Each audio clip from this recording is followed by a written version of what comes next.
Bentornati a EU Factor, il nostro appuntamento settimanale con le politiche di coesione europea.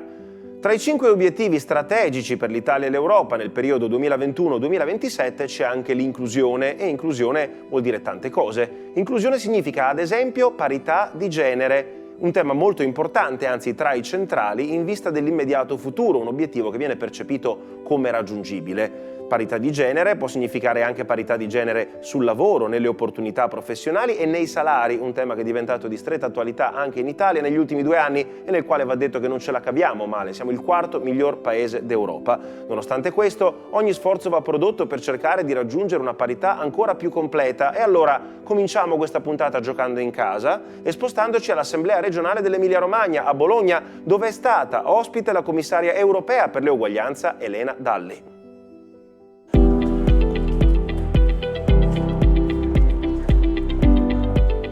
La politica di uguaglianza, di work-life balance, di non discriminazione al posto del lavoro e non è soltanto una questione morale, di giustizia, ma anche un argomento economico, perché la diversità è una forza, ma quando si discrimina poi la persona discriminata non può arrivare al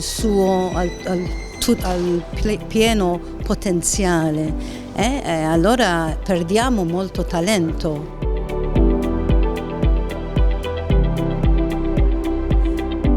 Sul gender pay gap l'Italia sta facendo molto bene, infatti la gender pay gap è di 4% e la media dell'Unione Europea è di 14%, e allora l'Italia sta facendo molto bene lì. Ma poi la gap, the employment gap, the employment gender gap è alta, è verso il 20%. Allora lì dobbiamo lavorare di più per le donne, per andare nel mercato del lavoro, perché abbiamo molte donne che sono qualificate ma non lavorano perché hanno responsabilità di care, se sono i piccoli bambini o se sono genitori anziani, se sono persone con una disabilità, non possono andare a lavorare. Allora l'economia perde molto. Ci sono molte donne italiane che stanno a casa non per scelta, se è la scelta ok, ma sono costrette di stare a casa, mentre loro possono fare molte altre cose.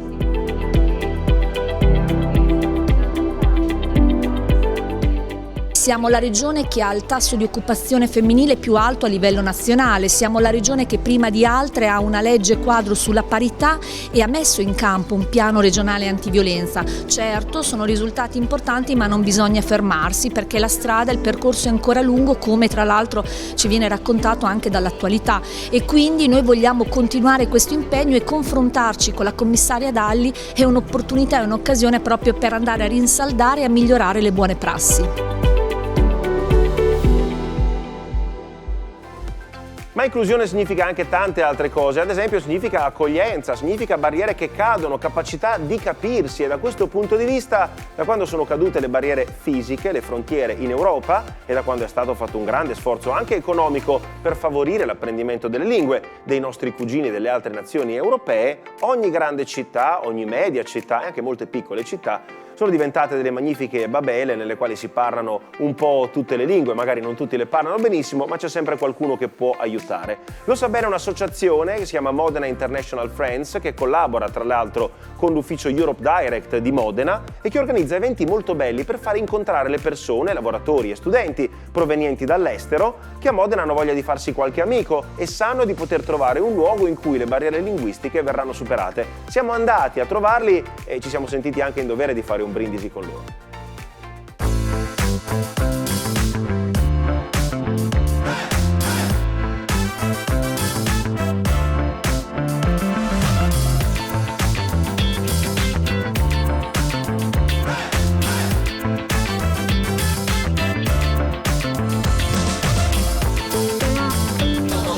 combinate con questo gruppo? Chi sono queste persone? Allora, è un gruppo informale che è nato 4 anni fa e proponiamo dei momenti culturali oppure più conviviali per permettere alle persone di incontrarsi, di conoscersi e di condividere culture di tipo diverso. Persone d'Argentina, Francia, Cile, Gran Bretagna, insomma, ogni volta ci sono sempre persone di culture differenti.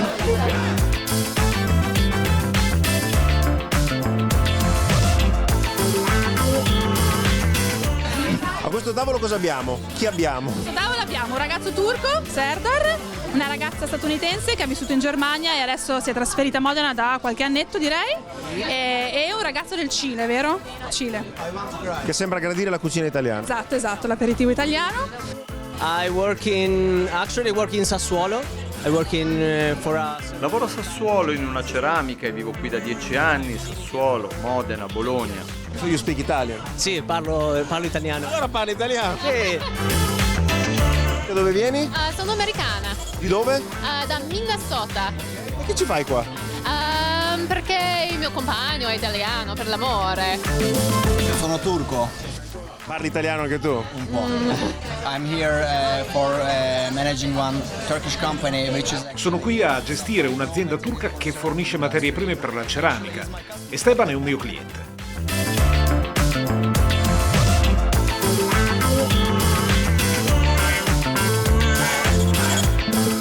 What's your name? Patricia. Where do you come from? I come from Portugal. Vengo dal Portogallo e insegno arte in una scuola internazionale. International School. Io sono professoressa di inglese. Argentina, professoressa di inglese a Modena. È vero, Argentina, professoressa a Modena. Ma ti confondi mai? Cioè che parli in spagnolo con gli italiani, francesi? Lettere lì, tutto a posto. Siamo colleghi e amici, lui viene dalla Francia, io dal Marocco, abbiamo addirittura guardato la semifinale dei mondiali di calcio insieme e la nostra amicizia ha resistito. Io italiana, io infiltrata, Sei di Modena? Parma. Come di Parma?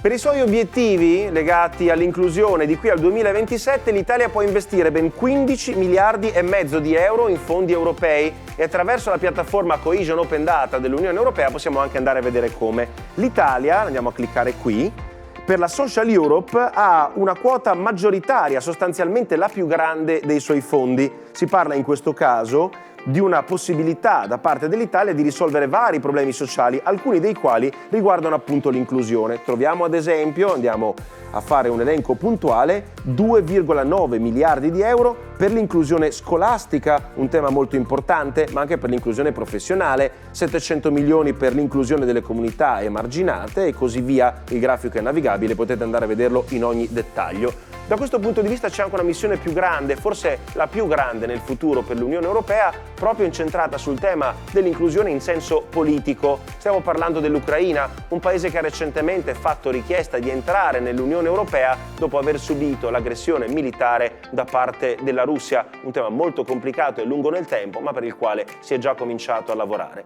Di questo però dovremo parlarne la prossima settimana, perché EU Factor per ora termina qui.